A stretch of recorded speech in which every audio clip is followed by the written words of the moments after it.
My name is Diana Myers. I'm 28 years old, and 15 years ago, my own parents threw me out of the house when I was just 13. Last week, they showed up at my Uncle Harold's will reading, the man who raised me for the past 15 years, with confident smiles and a private attorney, absolutely certain they'd walk out with millions. But when attorney Margaret Morrison opened that sealed envelope and began reading, those smiles vanished. And when she reached Clause 7, my mother, the woman who once declared I was no longer her daughter, shot to her feet, her face chalk white, her mouth hanging open in disbelief. Before I tell you what happened next, if you enjoy stories about justice and family boundaries, take a second to like and subscribe, but only if you genuinely connect with this story. Where are you watching from right now, and what time is it there? Drop a comment and let me know. To understand why my mother reacted that way, I need to take you back to the summer of 2010, when I was a 13-year-old girl who believed she was the root cause of every problem in her family. Growing up in a modest house in Southeast Portland, I learned early that love in our family wasn't distributed equally. My father, Richard Myers, worked as an auto mechanic at a shop downtown. He was a man of few words, and most of those words agreed with whatever my mother said. My mother, Sandra, worked the checkout line at a grocery store and ran our household with the precision of someone who always knew exactly who deserved what. My sister Tiffany was 2 years older than me. She had Mom's golden blonde hair, Mom's bright blue eyes, Mom's easy laugh. Everyone said so. "Tiffany looks just like you did at her age, Sandra." And Mom would beam. I looked like our late grandmother, Dad's mother. Brown hair, brown eyes, quiet disposition. Mom never said it was a bad thing. She just never said much about me at all. The differences showed up everywhere. For Tiffany's 15th birthday, Mom threw a party with 15 guests, a 3-tier cake from the bakery on Hawthorne, and a karaoke machine rental. For my 13th birthday, 3 months later, it was the 4 of us around the kitchen table with a marked-down cake from the grocery store where Mom worked. The frosting said "Happy Birthday" with no name, a generic leftover from someone else's canceled order. I didn't realize what was happening until I was 12. That's when I discovered Tiffany had a college savings account that had been opened when she was 5 years old. 8 years of deposits, thousands of dollars. I asked Mom why I didn't have one. She looked at me like the question surprised her. "Tiffany needs money for college," she said. "You'll figure something out. You're good at adapting." That was the first time I understood my place in this family. I was the spare child, kept around but never truly wanted. The summer of 2010 changed everything. In April of that year, I applied for the Oregon STEM Summer Academy at Oregon State University. It was a 6-week residential program for students who showed exceptional promise in science and mathematics. The scholarship covered everything: tuition, room and board, materials.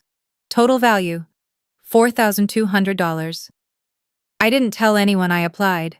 I'd learned not to get my hopes up out loud in that house. On May 15th, the acceptance letter arrived. Out of over 2,000 applicants from across Oregon, 50 students had been selected. I was one of them. For exactly one afternoon, I felt like I mattered. Then Tiffany found out about a performing arts camp in California that her drama teacher had mentioned. 3 weeks, no scholarship, price tag, $3,800. That night at dinner, Mom announced the solution she'd worked out in her head. "Diana, you'll decline that science thing. We can't afford to send both of you to summer programs, and Tiffany's camp will help her college applications." She said it like she was discussing meal planning, not crushing someone's dreams. I stared at my plate. The words came out before I could stop them. "No." The whole table went silent. Even the refrigerator seemed to stop humming. "Excuse me?" Mom's voice dropped to that dangerous register I'd heard her use on store customers who tried to use expired coupons. "This scholarship isn't your money to redirect," I said, my voice shaking but clear. "I earned this. It's mine." Mom looked at me like I'd transformed into a stranger right before her eyes. "If you can't sacrifice for this family," she said slowly, Then you're not part of this family. At 13, I thought she was just angry. I didn't realize she meant it literally. 3 days after that dinner, I came home from the public library to find my belongings packed into 2 black garbage bags sitting on the front porch. My mother stood in the doorway, arms crossed. She didn't look angry anymore. She looked resolved, like someone who'd just finished an unpleasant chore. "I called Harold," she said. "He'll be here to pick you up. From now on, you're his problem." I stood there on the porch I'd known my entire life, trying to process what was happening. Behind Mom, I could see Dad in the hallway. He didn't look at me. He didn't say anything. I looked up at the second-floor window. Tiffany was watching from behind the curtain. When our eyes met, she stepped back into the shadows of her room. She didn't come down. I waited on that porch from 6 in the evening until 10 at night. 4 hours. My mother went back inside after the first 5 minutes. The porch light never came on. Uncle Harold lived in Seattle, 3 hours away. He drove through the night to get to me. When his gray Honda pulled into the driveway, I was still sitting on those garbage bags, knees pulled to my chest. He got out without saying anything at first, just walked up, looked at me, and wrapped me in a hug so tight I couldn't breathe. "From now on," he said quietly, "you have a home." That night, as we drove north through the darkness toward Seattle, I didn't know that my mother had signed a document before Uncle Harold left. I didn't know what it meant. I was just a scared kid staring out the window, wondering what I'd done wrong. It would take 15 years for that document to resurface, and when it did, it would change everything. Uncle Harold's house in Seattle's Ballard neighborhood wasn't large, but it felt enormous compared to the cramped space I'd occupied in my family's home. For the first time in my life, I had a room that was entirely mine. More importantly, I had someone who believed in me. Uncle Harold had built Myers Property Holdings from scratch, a commercial real estate company he'd started with a single small office building he'd purchased after working double shifts for 6 years. By 2010, he owned 8 properties across the Seattle metro area. He never married, never had children. When I arrived on his doorstep with nothing but 2 garbage bags, he didn't just take me in. He invested in me. Over the next 4 years, I poured myself into school. I graduated from Ballard High in 2014 as class valedictorian, president of the math club, with a 4.0 unweighted GPA.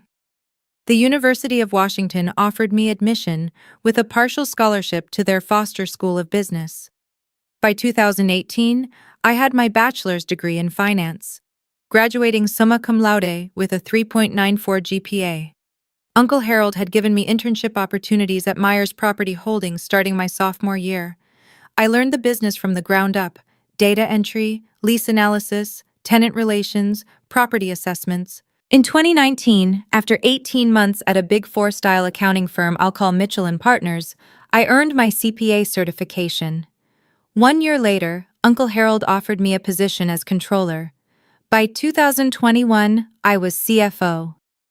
On my 26th birthday, I managed a portfolio of 12 commercial properties with a combined value of $23.7 million. Uncle Harold sent me an email that day. I still have it saved. The subject line read, "To my daughter." The message was simple. You don't need to prove anything to the people who abandoned you, but you do need to prove to yourself that you're worthy. You have. Happy birthday, Diana. In 15 years, my biological family reached out exactly 3 times. The first was in 2012. My mother called Uncle Harold's phone, not mine, to ask for $5,000. Dad had lost his job at the auto shop. Times were hard. Surely Harold could help his own brother. Uncle Harold declined. He told me about the call afterward, his jaw tight. "They haven't asked about you once," he said. "Not how you're doing in school, not if you're okay. They just want money." The second contact came in 2016. Tiffany mailed me a wedding invitation. No personal note. No, "I hope you're well." Just the formal printed card with my name and Uncle Harold's Seattle address. I didn't attend. I didn't send a gift. I didn't respond at all. The third was in 2020. My mother sent me an email, the first direct contact she'd initiated since throwing me out. The subject line was, "Checking in." The message mentioned that she'd seen an article in Seattle Business Journal about Myers property holdings expanding into the East Side market. She hoped I was doing well, and suggested we should catch up sometime. I deleted the email without responding. I wasn't holding grudges. I had simply built a life that didn't include them, and I saw no reason to change that. In the summer of 2024, Uncle Harold received a diagnosis that changed everything. Congestive heart failure, advanced stage. The doctors gave him 12 to 18 months. He lasted 8. During those final months, Uncle Harold met with his estate attorney multiple times. He updated his will in June 2024, 6 months before he passed. When I asked him about it, he just smiled. "Everything's taken care of," he said. "You focus on the business. I've handled the rest." I didn't know what he'd written. I didn't know about the clauses. I trusted him completely. I had no idea what was coming. Uncle Harold passed away on February 28, 2025. He went peacefully in his sleep at Swedish Medical Center with me holding his hand.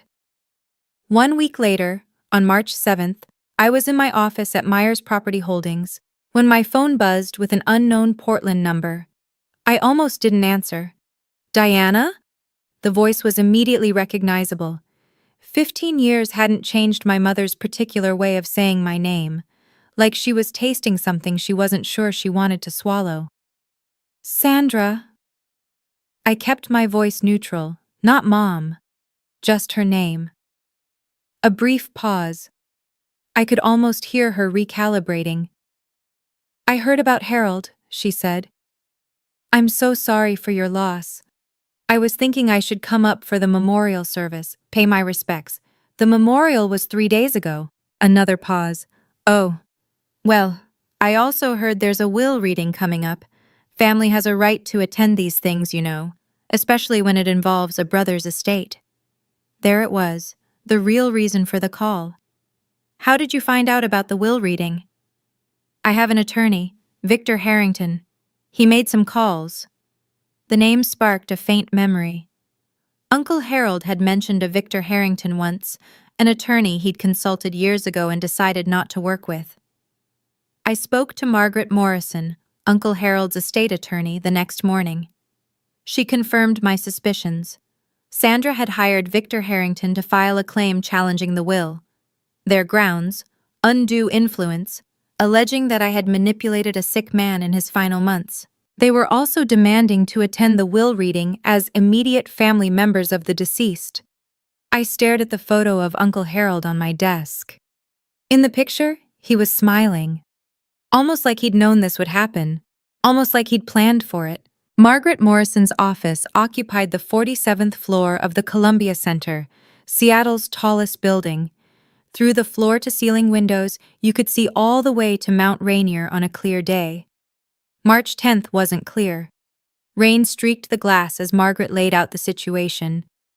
"Victor Harrington filed a formal challenge to the will on behalf of Richard and Sandra Myers," she said, sliding a document across her desk. "The claim alleges undue influence. They're arguing that you isolated Harold from his family during his illness and pressured him to change his estate plan." I read through the filing, my stomach tightening with each paragraph. "They're demanding 50% of the estate," Margaret continued. "Their legal theory is that as Harold's only surviving sibling, Richard should be entitled to inherit under intestacy rules, or at minimum, receive a significant share that reflects the natural bonds of brotherhood." "Natural bonds," I repeated. "Richard and Harold hadn't spoken in 8 years before I came to live with Uncle Harold. Did you know that?" Margaret nodded. "I'm aware. Harold told me the whole history, but that's not what concerns me about this filing." She pulled out another page from her folder. "They don't need to win this case. If this goes to litigation, the estate could be frozen for 12 to 18 months during discovery and trial. Meanwhile, the properties need management, tenants need attention, bills need to be paid." A protracted legal battle could cost hundreds of thousands in legal fees and potentially devalue the entire portfolio. So they're betting I'll pay them off to make them go away. That's the strategy, Margaret agreed. It's not unusual in estate disputes. I looked down at the challenge filing. In the section describing our family history, Sandra had written that I had abandoned my family and exploited Harold's loneliness. The woman who threw me out was claiming I abandoned her. Do you have any documentation about your circumstances in 2010? Margaret asked. Anything that establishes what actually happened when you went to live with Harold? I thought back to that night on the porch, the garbage bags, the 4-hour wait, Uncle Harold arriving in the darkness. I was 13, I said. I didn't exactly keep records. Harold did. Margaret was already reaching for her phone. She dialed her assistant and asked for a specific file number from the archives. 20 minutes later, her assistant returned with a yellowed folder. Margaret opened it carefully, scanning the contents. Then she looked up at me with an expression I couldn't quite read. Diana, did you know about this? She slid the document across the desk. The header read, Voluntary Relinquishment of Parental Rights and Transfer of Guardianship. Dated July 15, 2010. The document stated that Richard James Myers and Sandra Ellen Myers, being of sound mind, voluntarily relinquished all parental rights and responsibilities for their minor daughter, Diana Marie Myers, and transferred full legal guardianship to Harold Raymond Myers.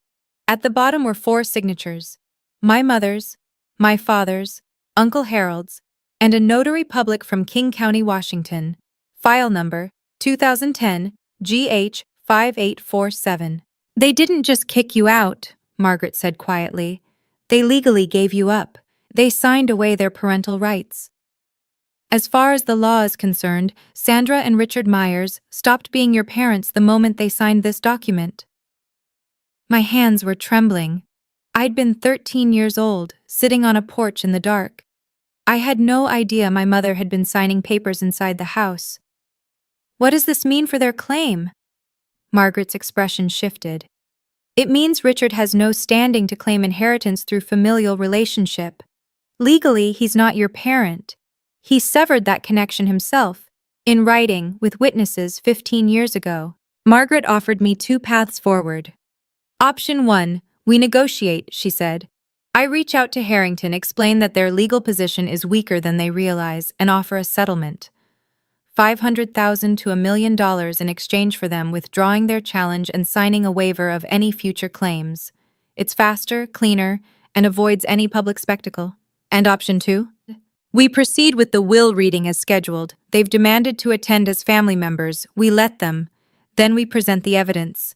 The guardianship transfer document, the full history, everything Harold wanted disclosed in the event of a challenge. She paused. Harold anticipated this, Diana. He left specific instructions for how to handle exactly this scenario. He wanted the truth on the record. I went home that night and couldn't sleep. I sat in the living room of the house Uncle Harold had left me, staring at the family photos on the mantel. There were pictures of me at every stage: high school graduation, college commencement, the day I got my CPA license, my first day as CFO. In every photo, Uncle Harold was beaming beside me.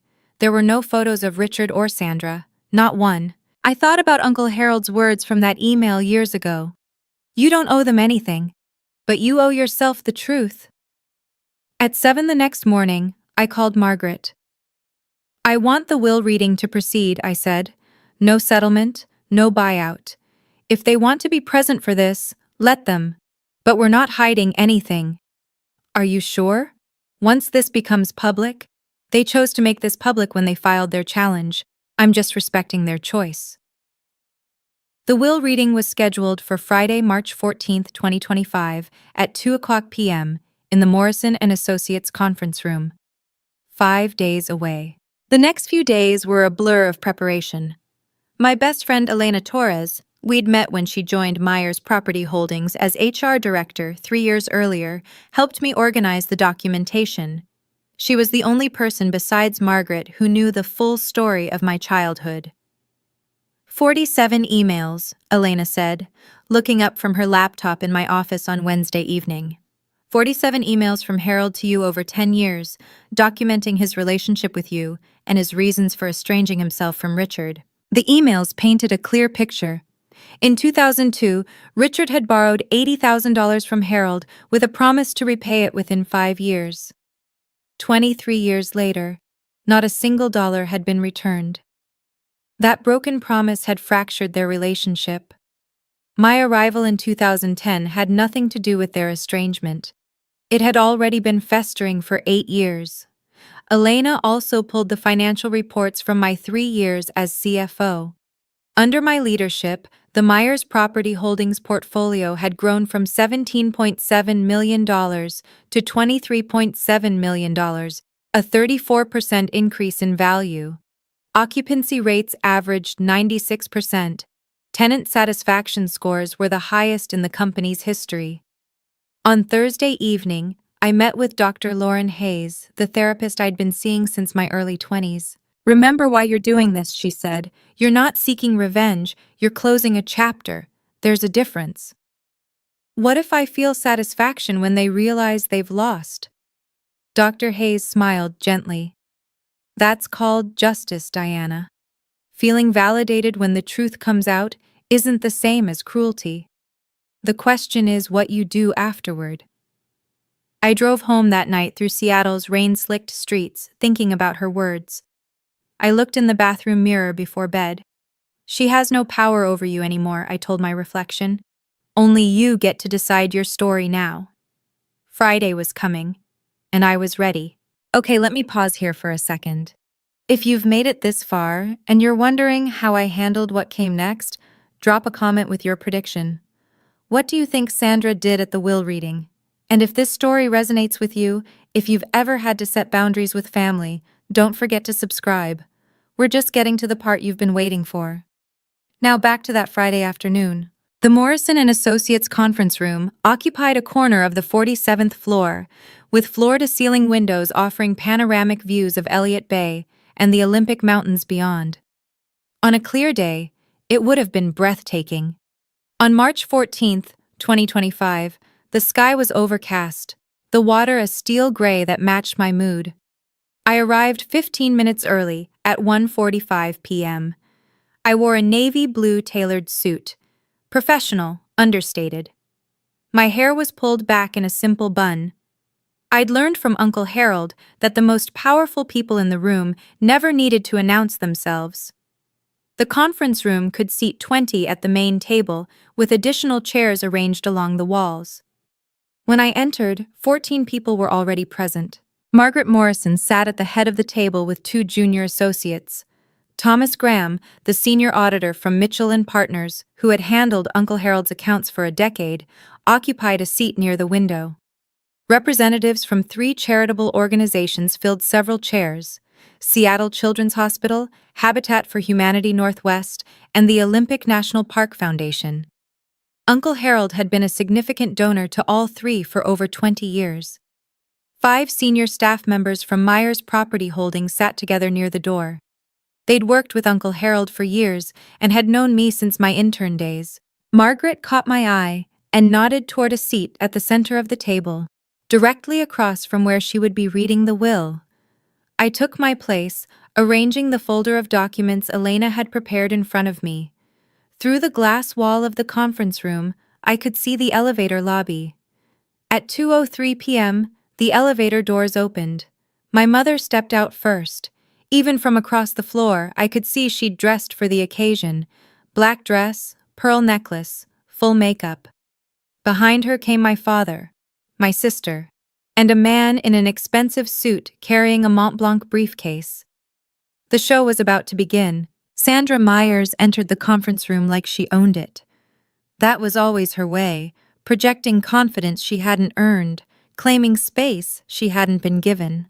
She wore a black dress that looked new, and her pearl necklace caught the overhead lights as she surveyed the room with a practiced expression of dignified grief. Behind her, my father Richard shuffled in wearing a gray suit that didn't quite fit anymore. He'd gained weight in the years since I'd seen him. His eyes found me briefly, then darted away. He'd always been good at looking away. Tiffany followed in a pastel pink dress, an odd choice for a will reading, like she'd gotten confused about what event she was attending. At 30, she looked tired in a way that had nothing to do with the early morning flight from Portland. Their attorney, Victor Harrington, brought up the rear. He was tall, silver-haired, with the kind of polished confidence that came from decades of high-stakes litigation. His Mont Blanc briefcase probably cost more than my first month's salary at Mitchell & Partners. Sandra's gaze swept the room until it landed on me. "Ah," she said, her voice carrying in that way she'd perfected. "You're here already." I didn't stand. Sandra. The single word, her name, not Mom, made her pause mid-stride. Something flickered across her face. Then she recovered. "I was hoping we could speak privately before this starts. Family matters should be handled by family." "The proceedings begin in 2 minutes," I said.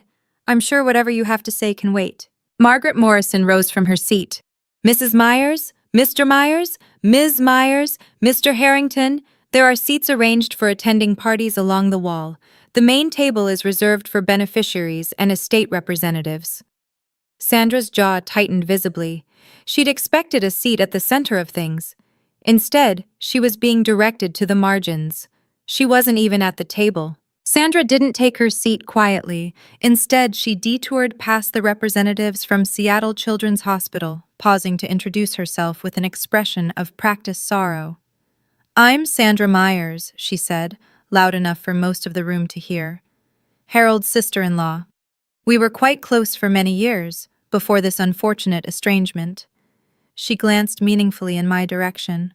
The hospital representative, a woman in her 50s named Dr. Patricia Wells, nodded politely but said nothing. Sandra continued, undeterred. "It's so tragic how some people come into a family and create division. Harold was such a generous man, so trusting, perhaps too trusting." I kept my eyes on my folder. I didn't respond. I'd learned long ago that Sandra fed on reactions. Tiffany, settling into a chair against the wall, added her piece. "Uncle Harold used to visit us in Portland all the time when we were kids. I don't understand why she gets to sit up there and we're back here." Victor Harrington was already taking notes, his pen moving across a legal pad, documenting everything, building their case, looking for any reaction he could twist. I gave him nothing. Sandra took her seat beside Tiffany, but she wasn't finished. As Margaret organized her papers at the head of the table, Sandra's voice cut through the quiet room once more. "A child who's been rejected by her parents usually has a reason. I just wish Harold had seen through her the way we did. A mother always knows." The words hung in the air. Several people in the room shifted uncomfortably. Thomas Graham, the auditor, was staring at Sandra with open disbelief. I looked at her, really looked at her, for the first time in 15 years. She hadn't changed at all. The same certainty, the same need to control the narrative, the same absolute conviction that she was the victim. Margaret cleared her throat. "It's 2:10, we'll begin." Margaret Morrison broke the seal on a large envelope with the careful precision of someone who had performed this ritual hundreds of times. "This is the last will and testament of Harold Raymond Myers," she began, her voice carrying the formal weight the moment demanded. "Born July 4, 1953, deceased February 28, 2025. This document was executed on June 18, 2024, and represents the final expression of Mr. Myers's wishes regarding the disposition of his estate." Sandra sat forward slightly, her pearl necklace catching the light. Margaret continued reading the preliminary sections. Article 1 confirmed Harold's identity and residence. Article 2 declared him to be of sound mind. Margaret noted that a psychiatric evaluation had been conducted by Dr. Stephen Park on June 10, 2024, 8 days before the will was signed. The evaluation confirmed Mr. Myers possessed full testamentary capacity and was under no undue influence at the time of execution, Margaret read. I caught Sandra exchanging a glance with Victor Harrington. They'd been banking on challenging Harold's mental state. This documentation complicated their strategy. Article 3 revoked all prior wills and codicils. Then Margaret turned to Article 4, the inventory of assets. At the time of death, Mr. Myers' estate included the following: 12 commercial properties located throughout King County and Snohomish County with a combined assessed value of $18.2 million.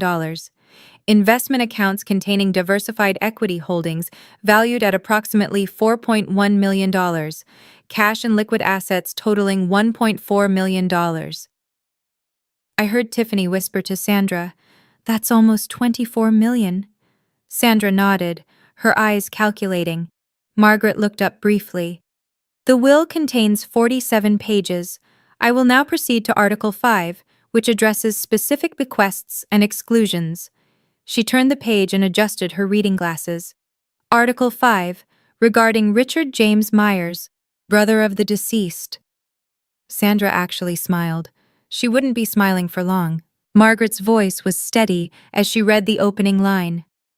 I make no provision in this will for my brother, Richard James Myers, for the following reasons, which I wish to be read aloud and entered into the record. Sandra's smile flickered. Margaret continued reading Harold's words. First, in March of 2002, Richard borrowed $80,000 from me with a written promise to repay the full amount within 5 years. 23 years have passed. Not $1 has been returned. I have retained the original promissory note as documentation. Richard's face went pale. He hadn't expected this. Second, on July 15, 2010, Richard and his wife Sandra voluntarily executed a legal document relinquishing all parental rights to their daughter Diana Marie Myers, transferring full guardianship to me. This document was properly witnessed and notarized. Sandra shot to her feet. What does that have to do with anything? Margaret paused, looked at Sandra over her glasses, and continued reading without acknowledging the outburst. The significance of this document is as follows. By legally terminating their parental relationship with Diana, Richard and Sandra severed any claim they might have had to inherit from me through her. Diana is my legal heir. Richard is not her legal father. Therefore, Richard has no familial relationship with my designated heir, and no standing to challenge this will on grounds of family connection. Richard stood now, too. This is ridiculous! I'm Harold's brother, his blood brother! Victor Harrington grabbed Richard's arm, pulling him back down. But even the attorney's face had gone gray. Margaret reached into her file and produced a document. For the record, the original voluntary relinquishment of parental rights is on file with King County Family Court, file number 2010 GH 5847. I have a certified copy here, which any party may examine. She laid the document on the table. Sandra stared at it like it was a live grenade. Sandra didn't sit back down. Her composure, that careful mask she'd worn into the room, cracked visibly. Her voice rose, sharp and desperate. This is insane! That paper doesn't mean anything. We're still her family. Margaret's voice remained level. Mrs. Myers, I must ask you to take your seat. Disrupting the reading of a will is a matter the court takes seriously. Sandra ignored her. She pointed directly at me. She did this. She manipulated Harold against his own family. She poisoned him against us. Dr. Patricia Wells from Seattle Children's Hospital looked uncomfortable. The charity representatives hadn't signed up for a family meltdown. Tiffany tugged at Sandra's sleeve. Mom, sit down. People are watching. I don't care who's watching, Sandra's voice cracked. I want to know how this happened. Harold loved Richard. They were brothers. Finally, I spoke. My voice came out calm, steady, the way Uncle Harold had taught me to speak in difficult negotiations. Never raise your voice. Make them strain to hear you. Sandra, you made a choice 15 years ago. You put my belongings in garbage bags and left me on a porch in the dark. Then you went inside and signed a document giving me away. I was 13 years old. The room was absolutely silent. That was your decision, I continued. Not mine, not Uncle Harold's, yours. Everything that's happening today is simply the consequence of what you chose to do that night. Sandra's mouth opened, but no words came out. I looked at her steadily. I don't hate you, but I also don't owe you anything. You made sure of that when you signed that paper. Victor Harrington was writing furiously on his legal pad, though I couldn't imagine what strategy he thought he could salvage. Margaret cleared her throat. If we may continue, I haven't yet read Clause 7. Sandra finally sank back into her chair, but Clause 7 was the one that would truly end her hopes. Margaret turned to page 12 of the will and paused. Then she read the words that would change everything. Article 7, Designation of Sole Beneficiary. The room held its breath. I hereby bequeath the entirety of my estate, including all real property, investment accounts, liquid assets, and personal effects, to my legally adopted daughter, Diana Marie Myers. Adopted. The word hung in the air like a thunderclap. Sandra's face went white, actually white, like someone had drained the blood from her head. Adopted? Richard's voice was hoarse. Since when? Margaret answered with the same calm precision she'd used throughout. Mr. Harold Myers formally adopted Diana Marie Myers on September 12, 2012, when she was 15 years old. The adoption was finalized in King County Family Court, file number 2012 AD 3291. As Mr. and Mrs. Richard Myers had already legally relinquished their parental rights in 2010, no additional consent was required.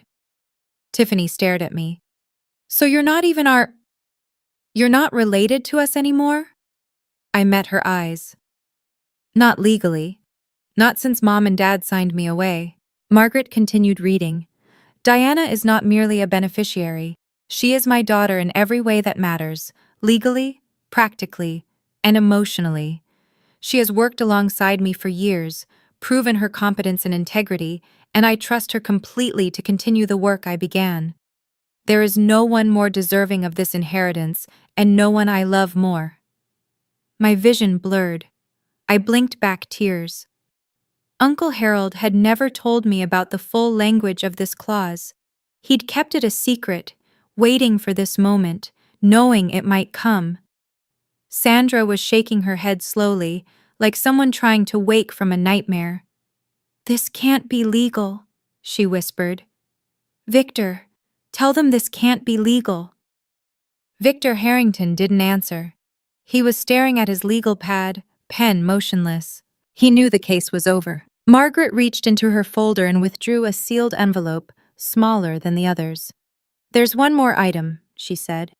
Mr. Myers left a personal letter for Diana, with instructions that I offer to read a portion aloud during this proceeding, if Diana consents. I nodded, not trusting my voice. Margaret opened the envelope carefully and unfolded a single handwritten page. Uncle Harold's familiar script filled the paper, the same handwriting I'd seen on birthday cards and emails and notes left on my desk over 15 years. Margaret began to read. Diana, if this letter is being read aloud, it means things happened exactly as I expected. Your biological family showed up looking for money they never earned from a man they never cared about. I'm sorry you have to go through this, but I also know you're strong enough to handle it. A soft sound escaped Sandra's throat, almost a whimper. You came to me as a wounded child, thrown away by people who should have protected you, but you didn't let that define you. You transformed your pain into determination, your loneliness into independence, your rejection into resilience. I have never been more proud of anyone in my entire life. Margaret's voice softened slightly as she continued. I didn't save you, Diana. You saved yourself. I just gave you a place to do it. Everything you've achieved, your education, your career, your character, you earned through your own effort. I'm leaving you my estate not because you need it, but because you deserve it. And because I know you'll use it to help others the way I tried to help you. Tears were streaming down my face now. I didn't try to stop them. Don't let them make you feel guilty for surviving them. Don't let them back in unless you choose to. You owe them nothing. You owe yourself everything. I love you, Diana. Forever your father, Harold. Sandra made one last desperate play. She stood again, but this time her voice had shifted. The anger was gone, replaced by something that was meant to sound like wounded motherhood. Diana, sweetheart, I know things were hard when you were young. I made mistakes, I admit that now. But we're still blood. We can work through this. Can't we at least talk about dividing the estate fairly? I wiped my eyes and looked at her. You gave up the right to call me sweetheart 15 years ago. I want to contest this will, Sandra announced to the room. Victor, tell them. We have grounds, undue influence. Harold was sick, she isolated him. Victor Harrington finally spoke, though he sounded like a man reading his own obituary. Mrs. Myers, perhaps we should discuss our options privately. No, tell them, we're going to fight this! Margaret interrupted by turning her iPad around to face the room. On the screen was an email thread. Mr. Harrington, perhaps you'd like to explain this to your clients. The room went quiet. Margaret read aloud. This is an email dated March 3, 2022, from Harold Myers to Victor Harrington. The subject line is terminating services. In the email, Mr. Myers writes, Victor, I am ending our professional relationship. Your advice that I include Richard in my estate plan despite his years of financial exploitation and his treatment of Diana is unacceptable. I will be engaging new counsel. She looked up at Victor. You previously represented Harold Myers. You were terminated because you advocated for Richard's interests over Harold's wishes. And now you've accepted this case against Harold's estate, without disclosing that conflict of interest to your current clients. Victor's face had gone the color of old concrete. Sandra turned to stare at him. You told me we would win. He had no answer. Victor Harrington stood up abruptly, gathering his Mont Blanc briefcase with shaking hands. I need to review these documents, he said, his voice stripped of its earlier polish. We should discuss our options privately, Mrs. Myers. Discuss what? Sandra's voice was rising again. You're leaving? Right now? In the middle of this? Victor didn't answer.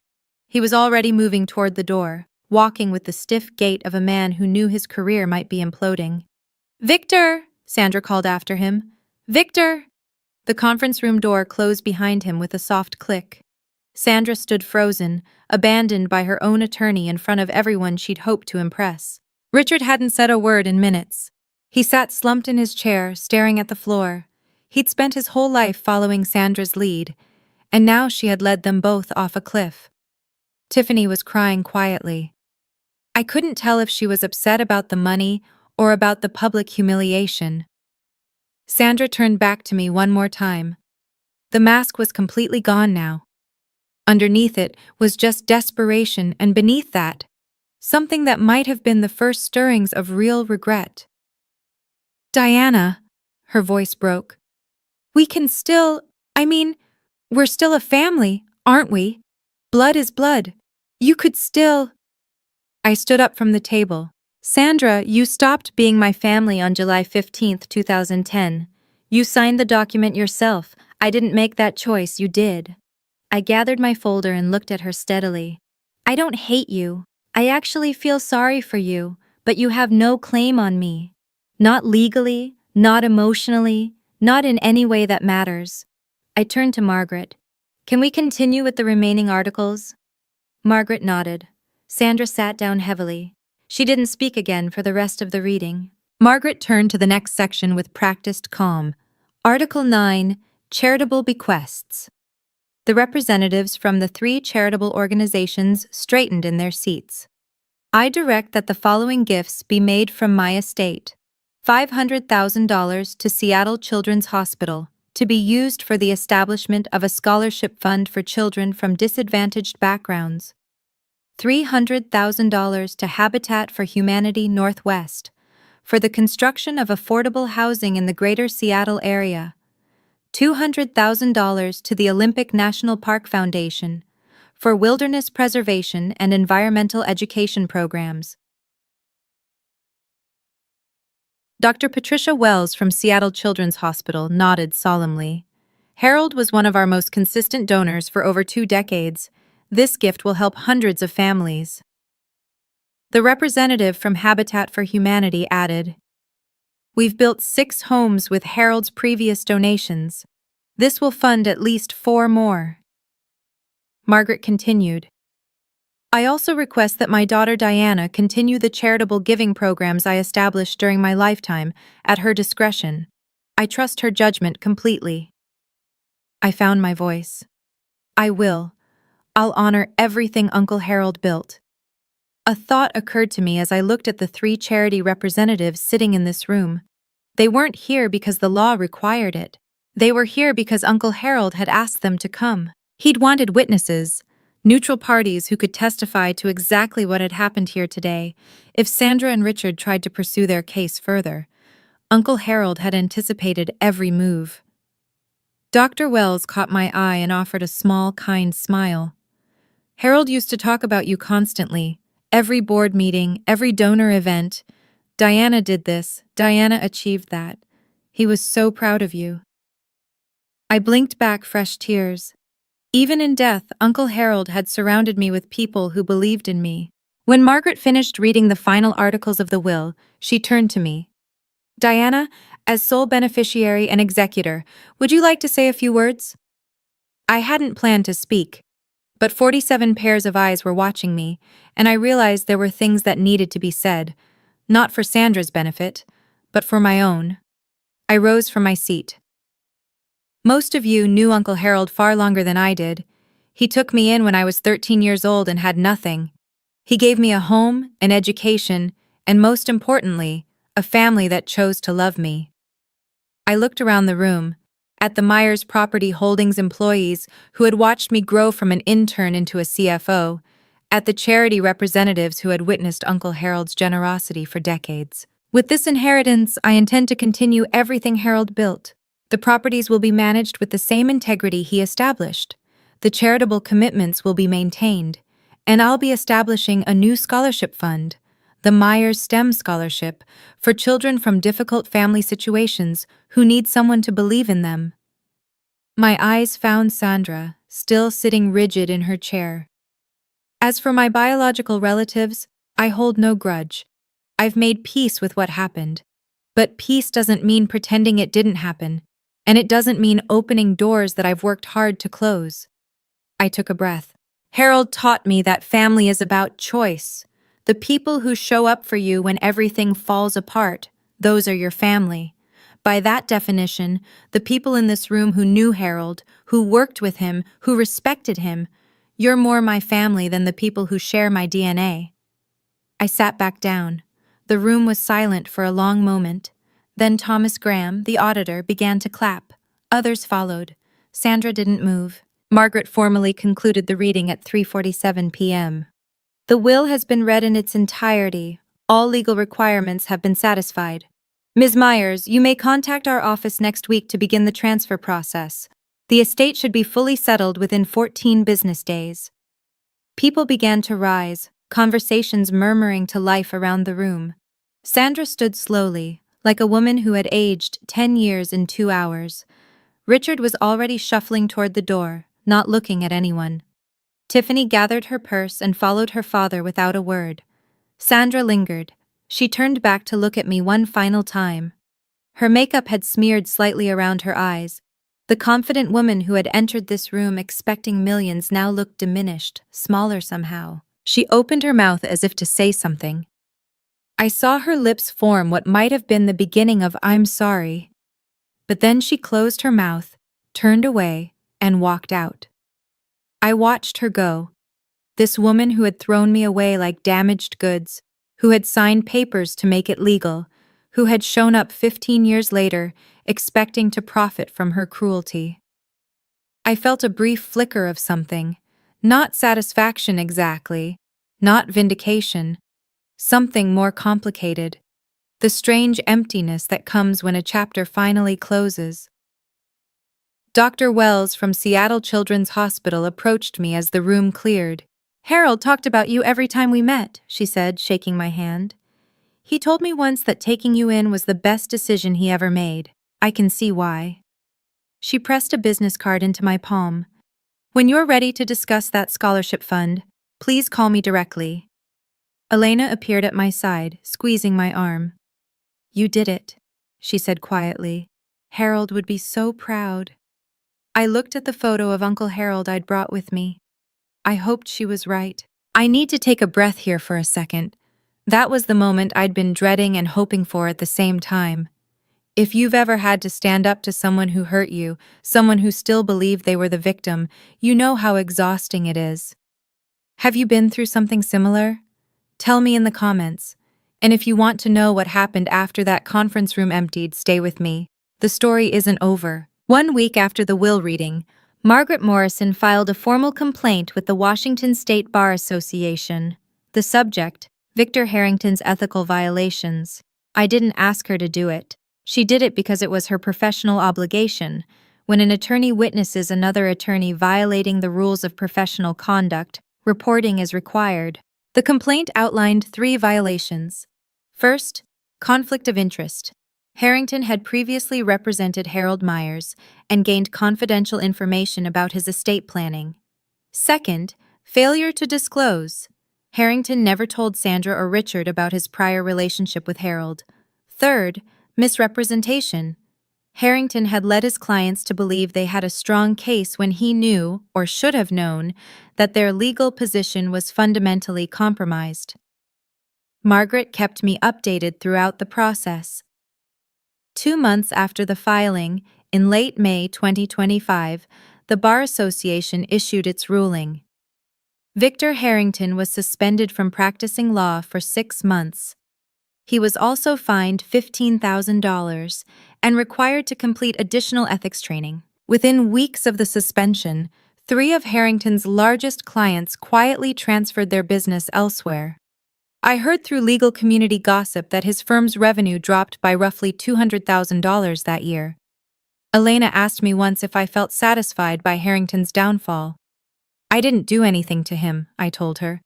He did this to himself. I just happened to be there when the consequences caught up. That was the truth. I hadn't sought revenge against Victor Harrington. I hadn't filed the complaint. I hadn't lobbied for his suspension. He had made his own choices, taking a case he knew was ethically compromised, lying to clients who trusted him, betting he could win through intimidation rather than merit. His career suffered because of what he chose to do. Some people build their own prisons without any help. 3 weeks after the will reading, an email appeared in my inbox from Sandra Myers, 1969, gmail.com. Subject, please read. The message was longer than I expected. Sandra had never been one for written communication. She preferred phone calls where she could control the tone, interrupt, redirect. Diana, I know you probably won't read this, but I need to say some things. I've been thinking about what happened at the will reading. I was angry, and I said things I shouldn't have, but I want you to know that I understand now that I made mistakes when you were young. I was overwhelmed. Your father and I were struggling financially. Things got away from us. I'm not asking for money, I'm asking for a chance to make things right. We're still family, Diana. Blood doesn't just disappear because of legal papers. I'm your mother. Nothing can change that. Can we talk? I think if we just sat down together, we could work through this. I love you. I always have. Mom. I read the email 3 times. Then I called Dr. Hayes, my therapist, and read it to her over the phone. What do you notice about the email? She asked. I thought about it. She acknowledges mistakes but doesn't name what they were. She blames circumstances, financial struggles, being overwhelmed. She says she's not asking for money, but then pivots to working through this. And she still calls herself mom, even though she signed away that right. What do you want to do? I took 2 days to write my response. It was 4 sentences long. Sandra, I've read your email. I forgave you a long time ago, for myself, not for you. But I don't want a relationship with you. Please don't contact me again. She didn't reply. I felt no guilt, only clarity. 2 months after the will reading, a letter arrived at my Seattle address. Not an email. An actual letter, handwritten on plain paper, stuffed into a slightly wrinkled envelope with a Portland postmark. The return address listed T. Warren. Tiffany had taken her ex-husband's name when she got married. I opened it reluctantly, expecting more manipulation. What I found was different. Diana, I'm not writing this to ask for anything. I don't want money. I don't want forgiveness. I just need to say something I should have said 15 years ago. The night Mom and Dad kicked you out, I was watching from my bedroom window. I saw you sitting on the porch with those garbage bags. I watched for 4 hours. I saw you alone in the dark waiting and I never came down. I could have. I was 15. I could have brought you water or sat with you or at least told you I was sorry. Instead, I just watched from the window like a coward. That's haunted me ever since. Every time Mom would talk about you, always blaming you, always making herself the victim, I would think about that window, about what I didn't do. I'm not asking you to forgive me. I'm not asking for a relationship. I just wanted you to know that I know what I did was wrong. I failed you when you needed family most. You deserved better from your older sister. If you never want to hear from me again, I understand. But I couldn't let another year pass without telling you the truth. Tiffany. I read the letter 4 times. It was the first honest thing anyone in my biological family had ever said to me. I didn't write back immediately. I needed time to figure out what, if anything, I wanted to do with this unexpected opening. But for the first time in 15 years, I felt something other than distance when I thought about my sister. 4 months after the will reading, I finally wrote back to Tiffany. Dr. Hayes had helped me think through what I actually wanted, not what I felt obligated to do, not what would look generous or forgiving, what I genuinely wanted for myself. The answer surprised me. I didn't want to shut Tiffany out completely. Her letter had been the first honest acknowledgement of what happened that night. No excuses, no deflection, no requests for money, just accountability. But I also wasn't ready to trust her. 15 years of distance doesn't disappear because of one letter. So I wrote back with conditions. Tiffany, I've read your letter many times. I appreciate that you acknowledged what happened without making excuses. That took courage. I'm not ready for a full relationship, but I'm open to cautious contact under these conditions. First, no contact through Mom or Dad. I've ended communication with them permanently, and I need that boundary respected. Second, no discussions about money, inheritance, or anything related to Uncle Harold's estate. Ever. Third, I reserve the right to end any conversation without explanation. If I go quiet, I need you to respect that. If these conditions work for you, we can start with a monthly video call. 15 minutes, low pressure. We can talk about our lives, surface level at first. If that goes well, we can gradually build from there. This isn't me saying everything is forgiven and forgotten. This is me saying I'm willing to see if there's something worth building, but it has to be on my terms. Let me know if you accept these conditions. Diana. Her reply came 3 days later. One word. Accepted. I scheduled our first call for the following Saturday. 15 minutes. That was all I could commit to. But it was a start. The first video call with Tiffany happened on a Saturday afternoon in September 2025, 6 months after the will reading. I sat in my home office with my laptop open, watching the seconds count down until 2:00 p.m. My heart was beating faster than it had during the will reading. This felt more dangerous somehow. Confronting Sandra had been about defending myself against an attack. This was about choosing to be vulnerable. The call connected. Tiffany's face filled the screen. She looked different than she had at the will reading, less made up, more tired, but also somehow more real. "Hi," she said. "Hi." We stared at each other for a moment. 15 years compressed into a video call rectangle.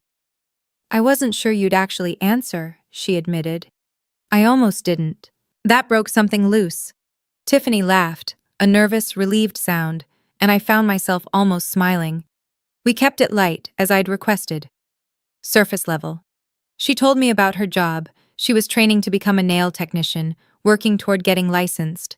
She mentioned her kids, Jaden, 8, and Lily, 6, without asking me to be their aunt. I told her about the business, about Seattle weather, about nothing too personal. At 14 minutes, I said we should wrap up. Diana? Tiffany's voice stopped me before I could end the call. Thank you for giving me a chance. I know you didn't have to. This is step one, I said. We'll see where it goes. Step one is more than I expected. We scheduled another call for the following month.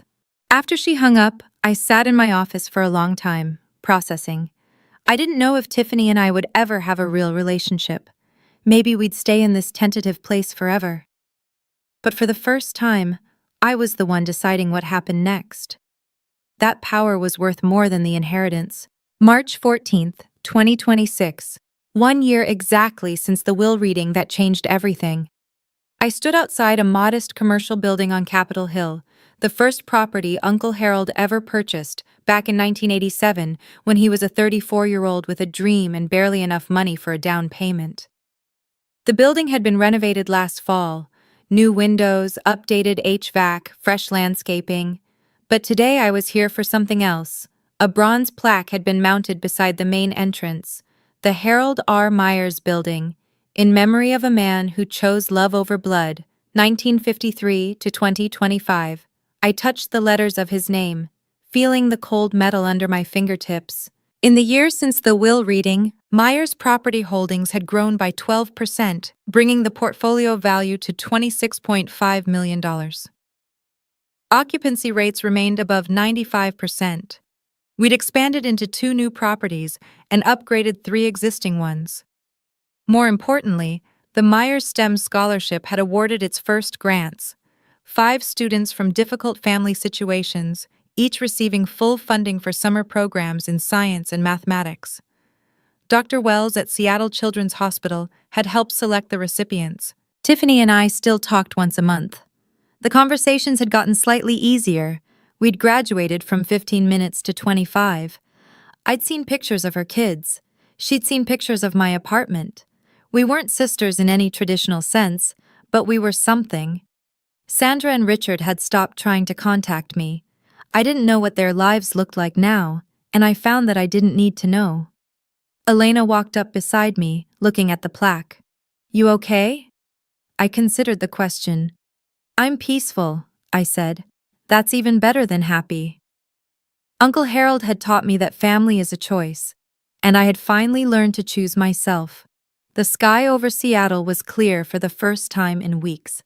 I could see all the way to the mountains. If I look at my own story through a psychological lens, there's a concept called conditional self-worth, the belief that you're only valuable if certain people approve of you. I spent the first 13 years of my life trapped in that belief. My mother's indifference felt like proof that I didn't matter. What actually saved me wasn't Uncle Harold's money, it was his unconditional acceptance. He saw me for who I was, not who I should have been. Here's what I want you to take from this story. You don't need anyone's permission to know your worth, and you have every right to set boundaries, even with family, even with parents, even with blood. Forgiveness is something you do for yourself. Reconciliation is something you choose for yourself. These are 2 different things, and no one gets to decide which one you offer. Your story is yours to write. Thank you for staying with me through this entire story. If it resonated with you, if you've ever had to find your own worth after someone tried to take it away, I hope you know you're not alone. If you'd like to hear more stories like this, subscribe and hit the notification bell. And check the description for links to similar stories about boundaries, family, and finding your own way. Until next time, take care of yourself.